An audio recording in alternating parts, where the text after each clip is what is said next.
Guy, this is Joel. It was sure great to meet you a couple weeks ago there, man, and then be able to help you learn a lot the other day.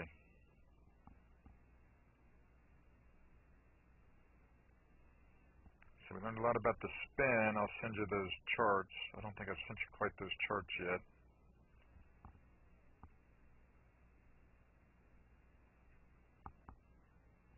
From the spin things. From the launch monitor. And then it would be very, very helpful for you and me both to get you on the K-vest. But this obviously looks a lot different than this first one. You're going to get a much different ball flight, Guy, right? In fact, buddy, relative to tennis, right, there's the slice over there on our right. That's a much different ball flight in tennis than the powerful forehand winner in tennis that you'd be getting over here with this swing on our left with the new blue.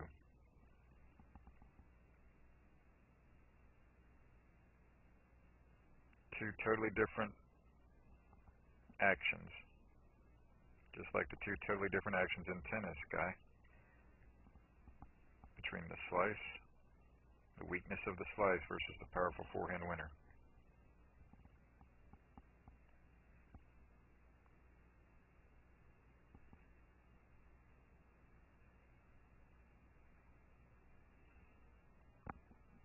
And then after that practice swing, you went to hit the ball.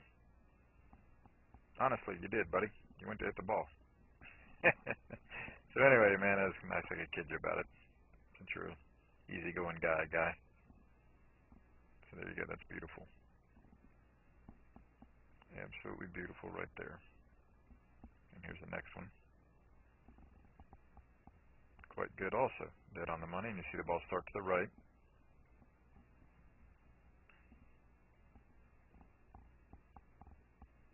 There again. See the ball start to the right, which is great news. So much better than what we're seeing over on the right. And I don't even know if I showed you this, but all the tour players, buddy, are on that line. Because we did so much with the launch monitor and we're outside. So you see about halfway into the downswing, or two-thirds of the way in the downswing is where they all get on that line. And it goes above that line after impact through the top of their left shoulder with the shaft parallel that plane line in their follow-through. So there's Ernie Els. Yeah, I did show you these, I'm pretty sure.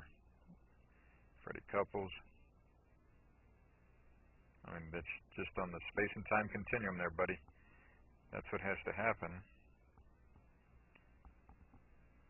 for that ball to go like it does for the tour players.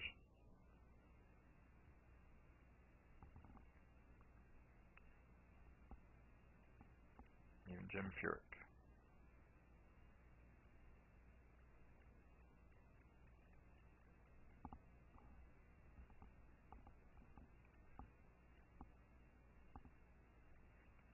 Find any of them that are above that line.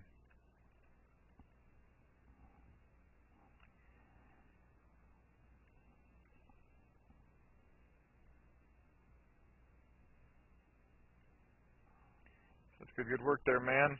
So I hope you've hit it well the last few days since we did this last Saturday. And I look forward to seeing you out there hitting balls and practicing. And, oh yeah, I want to show you this other thing that'll be very helpful for you. To see this. This is what you've been accustomed to in the past up to now.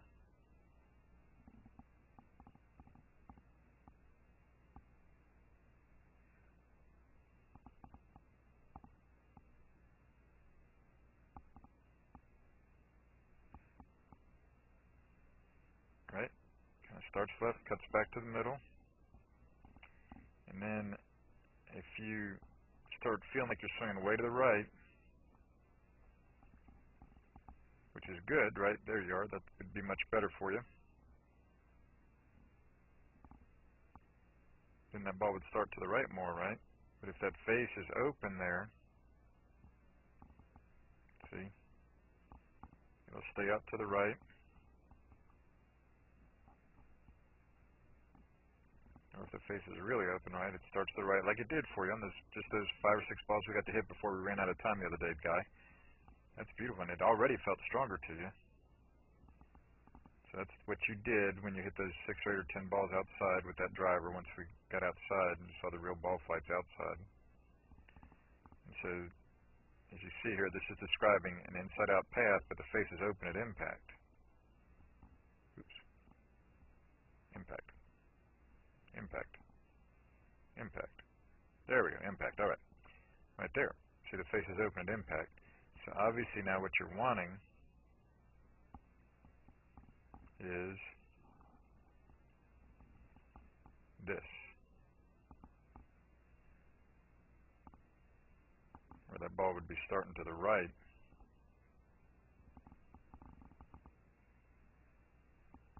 But that face would be squared up or kind of maybe a little closed at impact. And that ball would start to the right for you, Guy, and be able to draw back to the middle for you. And then it'll, like you said, you've never felt like you've really just mashed the ball, just really hit it solidly. That's fully understandable why now, bud, because when we saw your swing on the video, we saw what was going on. And this creates a lot less of that spin on the launch monitor, which is very good for what you're trying to accomplish with that driver. It goes out more instead of shooting up in the air and going weakly to the right. That's what you're after there, Guy. And that's very much what will be helping you as you swing more like this on the new blue.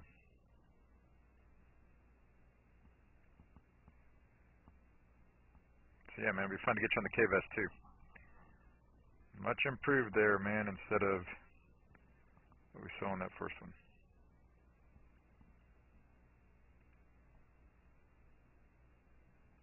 Much different action.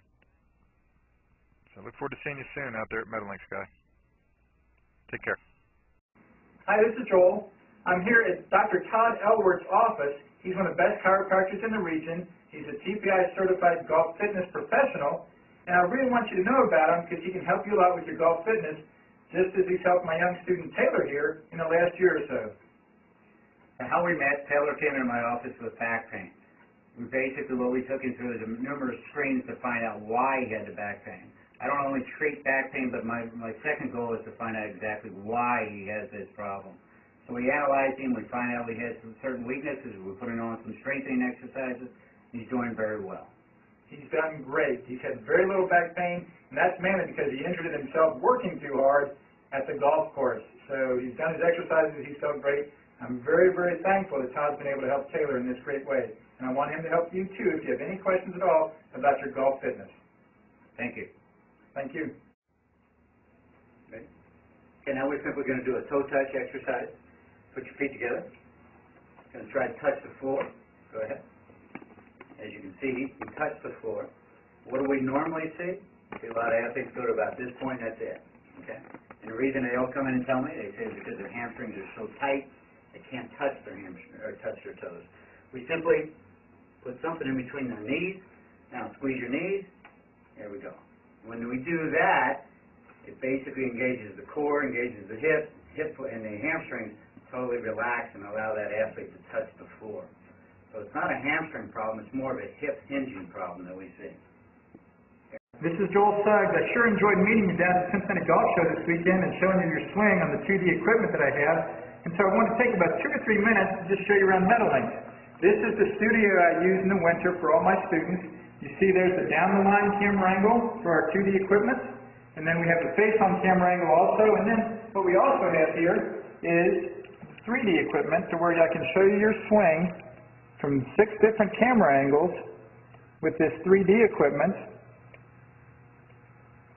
And we can get your swing from down to the 1/120th of a second in terms of exactly what your hips, shoulders, and hands are doing in the swing.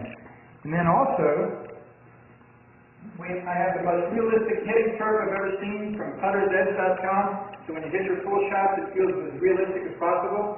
And then I have 3 different green speeds for you to practice your putting. 9.5 on the stem meter, 10.5 on the stem meter, and 12.5 on the stem meter. That's benefited my students tremendously.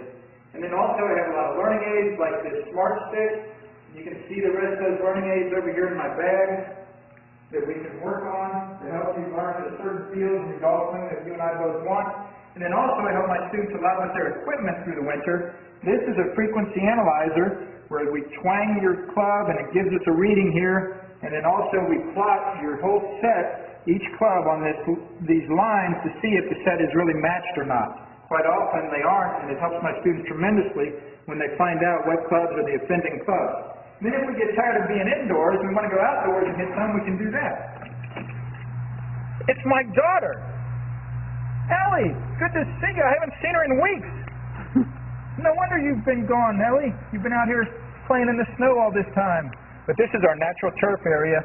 This is closed until April, as you can see. But it's a fantastic area where we can step outside and hit some balls and get some real ball flight.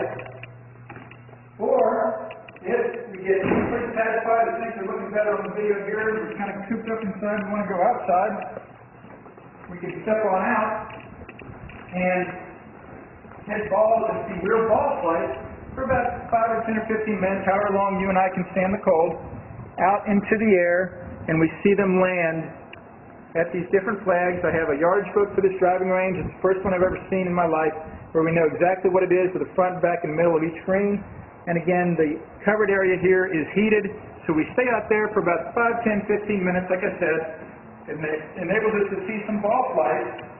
And then we get satisfied that things are looking the way we want, and we come back inside, take off our coat, and look again at the video equipment to see how your swing's looking, to make sure that you understand it. And then notice too, my exercise ball up top here, and then also, so I help my students a lot with their fitness through the winter, and then I will help you also with your sports psychology, with your golf psychology from the golfpsych.com people down in Texas. That's helped my students tremendously a lot over the years too. So again, I sure enjoyed meeting you down at the Cincinnati Golf Show this weekend. I look forward to seeing you again out here this summer at Meadowlinks, or even right now in the winter. I have a lot of people that work on their games with me right through the winter. Check out more information about the things I do to help you at joelsuggs.com. Take care.